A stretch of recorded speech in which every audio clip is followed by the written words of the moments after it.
नमस्कार, मैं आचार्य BS योगी आसनों के अभ्यास की श्रृंखला में आप सभी का हार्दिक स्वागत करता हूं।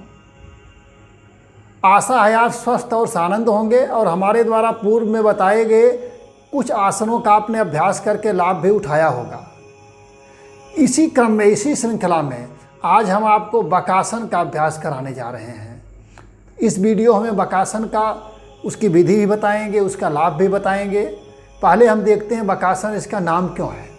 बक संस्कृत भाषा का शब्द है जिसका अर्थ होता है बगुला। कुछ लोग सारस को ही बक कहते हैं। इस आसन की पूर्ण स्थिति में साधक का शरीर सरोवर के किनारे शिकार की तलाश में बैठे हुए बगुले की मुद्रा में आ जाता है। इस कारण इसका नाम बक ध्यान आसन भी कहा जाता है। इसको बक ध्यान आसन भी कहा जाता है।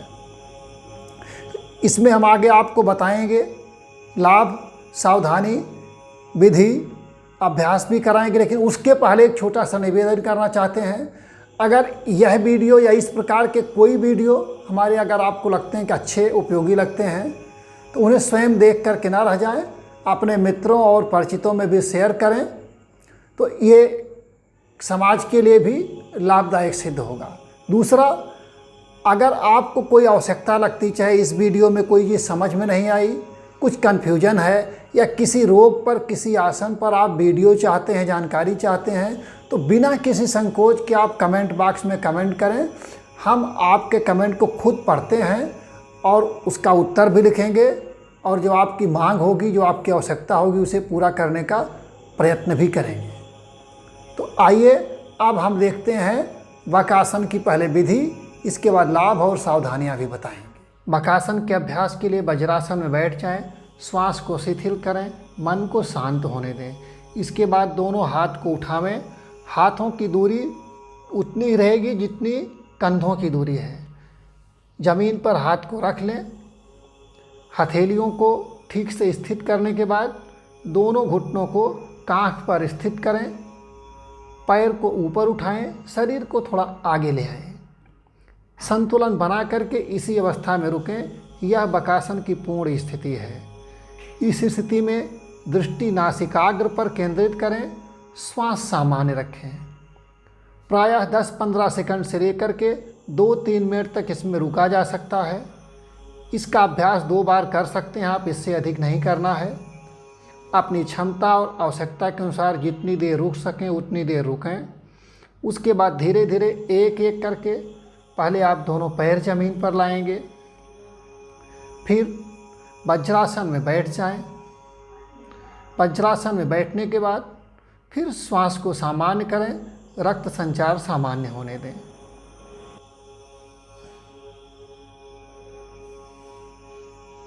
मुझे लगता है आपने बकासन की विधि तो भली भांति समझ ली होगी, इसलिए अब इसके लाभ और सावधानियों की चर्चा कर लेते हैं। बकासन भुजाओं और उदर के अवयवों को पुष्ट करता है, तो हमारे पेट से, पाचन संस्थान से जुड़े हुए तमाम प्रकार की समस्याओं के समाधान में ये काफ़ी उपयोगी सिद्ध होता है।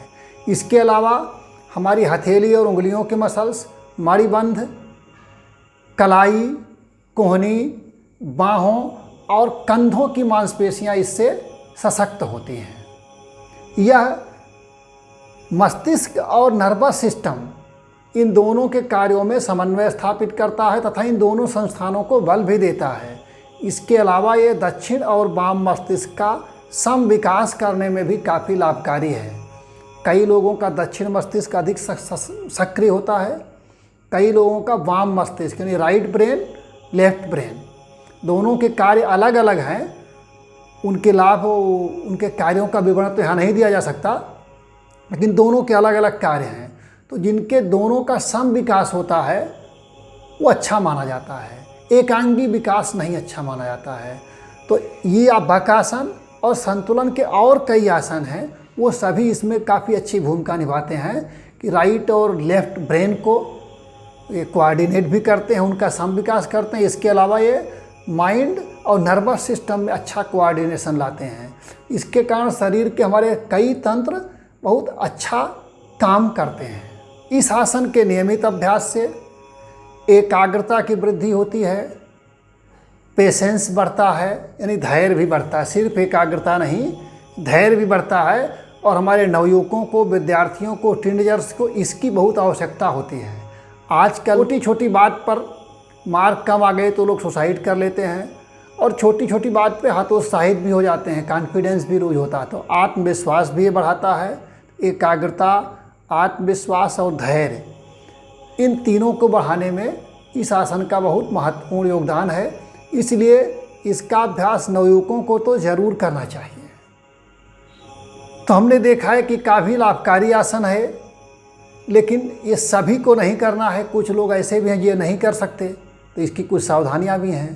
तो हृदय रोग, उच्च रक्तचाप और मस्तिष्क से संबंधित कोई रोग जिनको है, उनको इस आसन का अभ्यास नहीं करना चाहिए। यद्यपि ये पाचन संस्थान को पुष्ट करता है, लेकिन अगर आपका बहुत कमज़ोर पाचन है और जीवनी शक्ति दुर्बल है, जिसको कमजोरी या शक्तिहीनता भी कह सकते हैं, उस अवस्था में भी आपको इसका अभ्यास नहीं करना चाहिए। इसके अलावा सभी लोग अब इसका अभ्यास कर सकते हैं। शास्त्रों में कोई ऐसा निषेध नहीं है। मैं अपनी तरफ से एक बात और जोड़ना चाहूँगा कि कोई भी जो उन्नत आसन है, जिसको हम एडवांस आसन आज कहते हैं, उनका अभ्यास करने के पूर्व यदि आपको सुविधा है, संभव है, तो किसी योगाचार्य का प्रत्यक्ष मार्गदर्शन अवश्य लें। सिर्फ पुस्तक पढ़ करके या वीडियो देख करके अभ्यास करना कई बार लाभ के बजाय हानि भी कर जाता है।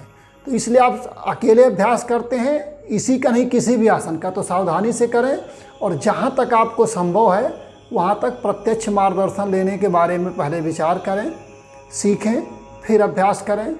मुझे लगता है इतनी जानकारी आज के लिए पर्याप्त है। इसी के साथ नमस्कार।